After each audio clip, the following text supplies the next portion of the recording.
नमस्ते साथीहरु, मेरो नाम हो धीरेन्द्र जोशी र तपाई हेर्दै हुनुहुन्छ द व्हाइटबोर्ड युट्युब च्यानल। यो च्यानलमा मैले अंग्रेजी ग्रामर सम्बन्धी भिडियोहरू ल्याउने गरेको छु।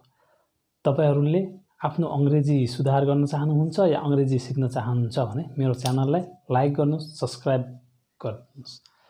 र मैले यसमा अंग्रेजी ग्रामरका थुप्रै भिडियोहरू लोड गरेको छु। आजको भिडियो छ टेन्समा अफर्मेटिभ सेन्टेन्स का स्ट्रक्चरहरुको। अब हामी टेन्समा 12 वटा टेन्सको कुरा गर्छौं। 3 वटा टेन्सका 4-4 वटा फर्म छन् र 4 वटा फर्ममा 12 वटा टेन्स भए। सबभन्दा पहिले हामी सिम्पल प्रेजेन्ट टेन्सको नेपाली सेन्टेन्स कस्तो हुन्छ त्यसमा कुरा गर्छौं। सिम्पल प्रेजेन्ट टेन्समा नेपालीमा सेन्टेन्स के हुन्छ त जस्तो राम घर जान्छ। एक्जाम्पलको लागि राम घर जान्छ। म भात खान्छु। तपाई काम गर्नुहुन्छ। अर्थात् यसमा ह्याबिचुअल एक्सनहरु, युनिभर्सल ट्रुथहरु,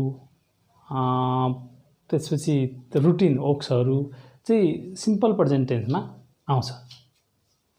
है जान्छ भन्ने भर्ब चाहिँ सब्जेक्ट यो राम अनुसार भव क्रिया चाहिँ चेन्ज हुन्छ। राम घर जान्छ, म घर जान्छु, तिमी घर जान्छौ, उहाँ घर जानु हुन्छ। त्यसैगरी पास्ट टेन्समा अंग्रेजीमा त सजिलो छ, V2 को प्रयोग हुन्छ, तर नेपालीमा के हुन्छ त भन्दा गयो। अर्थात् राम घर गयो, म घर गए, उनी घर गइन्, ऊ घर गयो, उहाँहरु घर जानु भयो। है यो चाहिँ सिम्पल पास्ट टेन्स हो। यहाँ चाहिँ पास्टमा के काम भइसकेको कुरा हुन्छ। फ्युचर टेन्समा जहिले पनि ने छ, ने भन्ने आउँछ। ने छ जस्तै एक्जाम्पलको लागि राम घर जाने छ, म घर जाने छु, हामी घर जाने छौं, उहाँहरु घर जानु हुन्छ, उहाँ घर गई बक्सिन ने छ। है ने छ अंग्रेजीमा विल ह्याभ सब्जेक्ट सुरुमा, लास्टमा अब्जेक्ट, त्यसपछि केही अदर वर्ड्स हुन्छ। त्यसभन्दा पछि सब्जेक्ट भर्ब भन्दा अगाडि जहिले पनि एउटा कुरा मात्रै हुन्छ, त्यो हो सब्जेक्ट। यो भर्ब मात्रै मैले यहाँ लेखिदिएको छु। भर्ब भन्दा अगाडि एउटा मात्रै कुरा हुन्छ, त्यो हो सब्जेक्ट। र भर्ब भन्दा पछि पनि एउटा मात्रै कुरा हुन्छ, त्यो हो अब्जेक्ट र अदर वर्ड। है त्यो भन्दा पछि आउने सबै भर्ब भन्दा पछिकोलाई सबैले अब्जेक्ट र अदर वर्ड भन्छ भने भर्ब भन्दा पहिले एउटा मात्रै हुन्छ, सब्जेक्ट। अब प्रेजेन्ट कन्टिन्युअस टेन्समा एक्जाम्पल हेरौँ। नेपालीमा राम घर जाँदै छ अथवा राम घर गइरहेको छ।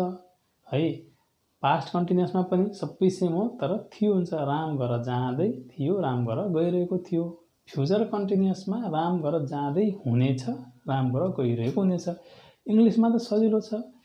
यदि प्रेजेन्ट छ भने चाहिँ इजएमआर प्लस B4 जहिले पनि कन्टिन्युअस भन्ने बित्तिकै B4 हुन्छ। जसरी यहाँ कन्टिन्युअस भन्ने बित्तिकै जाँदै अथवा गइरहेको, तैदै, दै अथवा इरहेको हुन्छ कन्टिन्युअसको लागि। त्यसरी अंग्रेजीमा पनि B4 हुन्छ कन्टिन्युअसको लागि। त फरक के हुन्छ?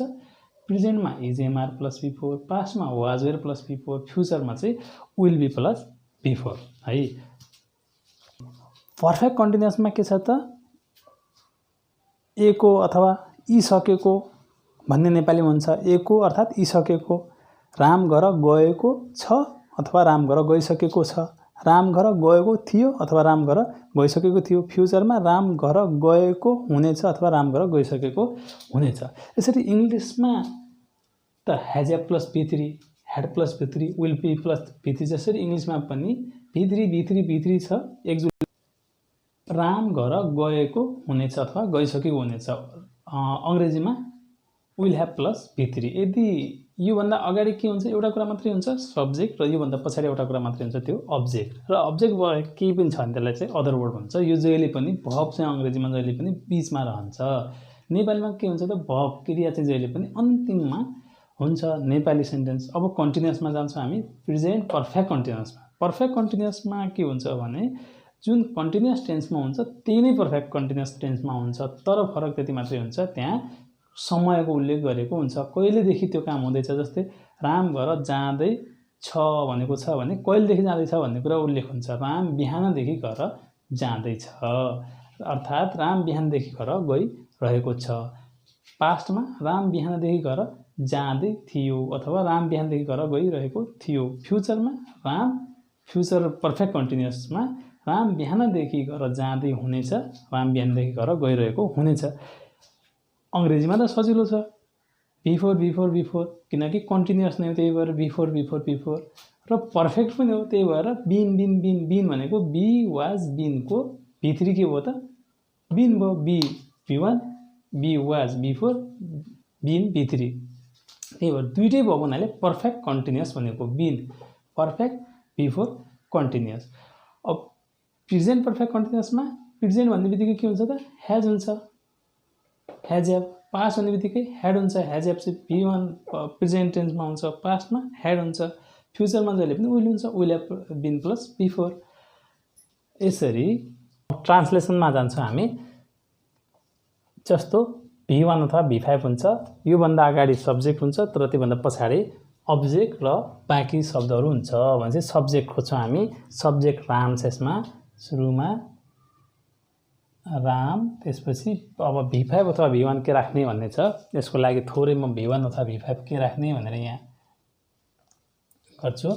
जहिले पनि ही सी इट दिस र द्याटसँग B5 रेस्ट अल सँग B1। यदि सब्जेक्टमा ही सी इट दिस र द्याट छ भने भर्बको फिफ्थ फर्मको युज गर्नु होला। जस्तै गोको गोज युज गर्नु होला। ही भनेको राम श्याम हरि, सी भनेको गीता सीता, इट भनेको कपी बुक पेन्सिल तन्ना भनेपछि इट भयो है। त्यस्तो छ भने B1 को प्रयोग गर्ने। र त्यो बाहेक अरू हामी तिमी तपाईँ तन्नाहरू कपीहरू भन्ने भने त इट्स भयो नि त, त्यो भने चाहिँ के हुन्छ त B1 हुन्छ। अब राम ही सिटमा ही हो, ही भने चाहिँ B5 जानुलाई अङ्ग्रेजीमा के भन्छ, जान्सको अङ्ग्रेजी गोको गोज, B5 गोज होम है। त्यसै गरी पास्टमा के छ त अरू सबै सेम हुन्छ। सब्जेक्ट र अब्जेक्ट, योभन्दा अगाडि सब्जेक्ट हुन्छ पछाडि अब्जेक्ट हुन्छ, बिचमा चाहिँ V2 को प्रयोग गरिन्छ। V2 गयो भन्ने चाहिँ जानुको पास्ट गयो हो, यसमा चाहिँ वेन्ट V2 हुन्छ। अरू चाहिँ सेम भयो। एउटा तपाईँले थाहा पाउनुभयो भने अरू त सबै सेम छ। यदि पास्टमा गयो भनेको छ भने राम वेन्ट होम है। अब यसमा चाहिँ V2 मात्रै हुने भएको हुँदा यो केही पनि ख्याल गर्न परेन। जुनसुकै he she it this that you see के भन्छ यु दे दियर जे भन्दा पनि V2 नै हुने भयो। अब जानेछ भने V1 मात्रै हुने भएको हुनाले विलसँग रामको ठाउँमा राम नै भयो। विलसँग B1 विल गो होम है, राम विल गो होम। अब हामीले कुनै ठाउँमा राम गोज टु होम पनि देख्छौँ, राम वेन्ट टु होम पनि देख्छौँ। त्यो पनि ठिक छ, प्रिपोजिसन टु लगाउँदा पनि ठिक छ, नलगाउँदा पनि ग्रामरको हिसाबले एकदमै करेक्ट हो। यो ग्रामेटिकली करेक्ट इङ्ग्लिस हो। कन्टिन्युअस टेन्समा जान्छौँ हामी। कन्टिन्युअसमा सबैभन्दा पहिले प्रेजेन्ट कन्टिन्युअस, यसमा नेपालीमा चाहिँ जाँदै अथवा गइरहेको र भर्ब चाहिँ छ भन्ने हुन्छ। अङ्ग्रेजीमा is MR plus B4। Is MR plus B4 कुन लगाउँछ, जस्तो यसमा सब्जेक्ट सबभन्दा पहिले, यो भर्बभन्दा पहिले सब्जेक्ट हुन्छ र भर्बभन्दा पछाडि अब्जेक्ट हुन्छ। यो थाहा छ हामीलाई। सब्जेक्ट त हामीले सुरुमै हुन्छ, नेपालीमा पनि सब्जेक्ट, अङ्ग्रेजीमा पनि सुरुमै हुन्छ। नेपालीमा सुरुमै भएको सब्जेक्ट हामीले पत्ता लगायौँ राम। अब त्यसपछि इज एमआर प्लस B4। अब इज एमआर अथवा के लगाउने, इज एमआरमा रामसँग के लगाउने त भन्ने विषयमा मैले यसको थोरै इज एमआर के हुन्छ त भन्ने तपाईँहरूलाई भन्छु है। इज एमआर यो पनि ही सी ही र इट दिस द्याटसँग चाहिँ इज हुन्छ हो। अब एम चाहिँ आईसँग मात्र एम हुन्छ। आर चाहिँ रेस्ट अल। यो बाँकी बचेको जति सब्जेक्टसँग के हुन्छ त आर, जस्तै यु है, रेस्ट अल भनेको यु, वी, अस भन्ने जति पनि छ त्योसँग चाहिँ के हुन्छ त आर हुन्छ। यसको आधारमा के छुट्याउँछौँ त, राम चाहिँ हि सी इटमा हि हो, हि भएको हुनाले इज आयो, राम इज। त्यसपछि बिफोर सिधै इज गोइङ है, जाँदै अथवा गइरहेको गोइङ होम। अब पास्ट कन्टिन्युअसमा वाज वर्ड प्लस बिफोर हुन्छ, वाज वर्डको पनि सेम हो, यो सबैसँग वाज यो सहित है। अब मैले यसलाई गरिदिन्छु, यो सबैसँग was, he she it this that र आई सँग चाहिँ वाज र बाँकी सबैसँग वेयर है, रेस्ट वेयर है। आई सहित अघि नैको he she it this that र आईसँग वाज र रेस्ट अलसँग वेयर, यु देसँग वेयर। अब वाज के हुने भयो त, हि राम छ भने त राम त हि हो, राम वाज हुने भयो, गोइङ होम, अरू त सबै सेम। थर्डमा फ्युचरमा के छ त, फ्युचरमा त विल बी छ, के हि सी के पनि छैन, सिधै दुईवटा एक्जुलरी छँदै छैन, यहाँ तीनवटा थियो, यहाँ दुईवटा, यहाँ त सिधै के भयो त Ram will be going home, सिधै विल बी त्योभन्दा अगाडि भर्ब के सब्जेक्ट राम प्लस लास्टमा अब्जेक्ट होम। यदि केही अदर वर्ड छ भने Ram will be home tomorrow, भोलि भन्ने हुन्थ्यो भने लास्टमा other words tomorrow, Ram will be go home, Ram will be going home tomorrow, भोलि। भन्छौँ पर्फेक्टमा प्रेजेन्ट पर्फेक्ट, प्रेजेन्ट पर्फेक्टमा के छ त हेज एप प्लस P3, सेम कन्सेप्ट छ। अब हेज एप चाहिँ कसरी युज गर्ने त, हि सी इट हेज, हेजको प्रयोग हि सी इट दिस द्याटसँग हेज र बाँकी सबैसँग have, he she it this द्याटसँग हेज र बाँकी सबैसँग ह्याभ है। अब यहाँनिर के छ सब्जेक्टमा Ram, he she it this द्याटमा परेको हुनाले राम चाहिँ हि हो, Ram has, P3 has gone home. अब यहाँ त केही पनि छैन, एउटा हेड मात्रै छ भने चाहिँ सबै सेम भयो, राम हेड मात्रै भयो, गोन होम। फ्युचरमा पनि केही पनि छैन, सिधै विल ह्याभ थप्नु पर्ने छ, Ram will have gone home है, क्लियर। पर्फेक्ट कन्टिन्युअस टेन्समा पर्फेक्ट कन्टिन्युअसको पनि प्रेजेन्ट पर्फेक्ट कन्टिन्युअस छ भने has have been plus before. अब फेरि यहाँ एक्जुलेट दुईवटा आयो, हेज युज गर्ने कि हेभ युज गर्ने, हेजको लागि यही नै हो, has he she it this द्याटमा यसमा पनि हेजको युज गर्ने, त्योभन्दा बाँकीको रेस्ट अलमा के गर्ने त हेभको युज गर्ने, बाँकी चाहिँ सेम हो। र यसमा एउटा थप्न पर्ने चाहिँ के हुन्छ त प्लस अब्जेक्ट प्लस सिन्स अथवा for, plus object plus since अथवा फर। अब सिन्स अथवा फर के प्रयोग गर्ने त भन्दाखेरि अब हामीले म यसलाई इरेज गरेँ, प्रेजेन्ट पर्फेक्ट कन्टिन्युअस टेन्स अर्थात् हरेक पर्फेक्ट कन्टिन्युअस टेन्समा has have been plus before, object पछि सिन्स र फर, यहाँ पनि अब्जेक्ट पछि सिन्स फर, फ्युचरमा पनि अब्जेक्ट पछि सिन्स फर, तीनटै टेन्समा अब्जेक्ट पछि सिन्स फर हुन्छ। अब कतिखेर सिन्स कतिखेर फर भन्ने, सिन्स सिन्स भनेको हो देखि है, अर्थात् बाट हो, म 10 दिनदेखि खाना खाइरहेको छु, अर्थात् म 10 दिनदेखि भोकै छु भन्न पऱ्यो भने टाइम आयो। यदि समय आउँछ, यो कन्टिन्युअस टेन्समा समय थपियो भने चाहिँ पर्फेक्ट कन्टिन्युअस हुने हो, समय थपिएन भने त त्यो कन्टिन्युअस टेन्स नै रहन्छ, त्यही भएर समय हुन्छ। अब सिन्स र फर के भन्ने, सिन्सको मतलब पनि देखिबाट हो, फरको मतलब पनि देखिबाट, दुईटैको मतलब सेम हो नेपालीमा चाहिँ। तर अङ्ग्रेजीमा चाहिँ के छ त थोरै के फरक छ भने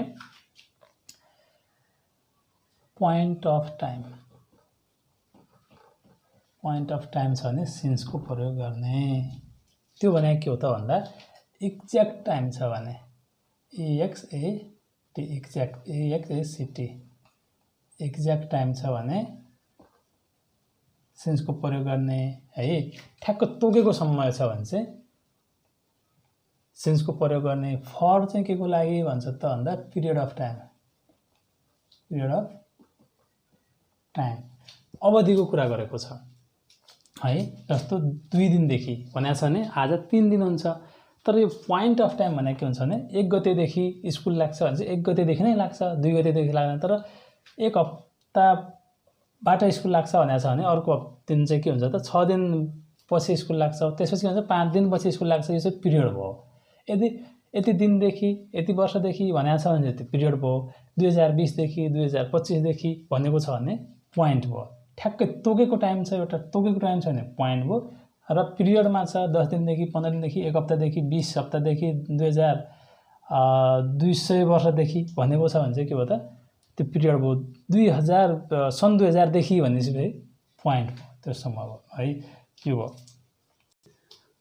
हामी यसको सेन्टेन्समा अरु सबै सेम हो योभन्दा पहिले सब्जेक्ट हुन्छ म यो सुरुको राम बिहानदेखि घर गइरहेको छ 10 नम्बरलाई कन्भर्ट गर्छु राम सब्जेक्ट राम अब हैज हैव बीन हैज कि हैव तपाईले बुझ्नु भयो ही सी इट दिस दैटमा हैज राम हैज त्यसपछि अब been Ram has been before going home त्यसपछि अब्जेक्ट होम लेख्सक्यौं त्यसपछि सिन्स अथवा फर बिहान देखियो भने ठ्याक्कै तोकेको टाइम हो बिहान भन्छ सिन्स हुने हो तोकेको टाइम छ सिन्स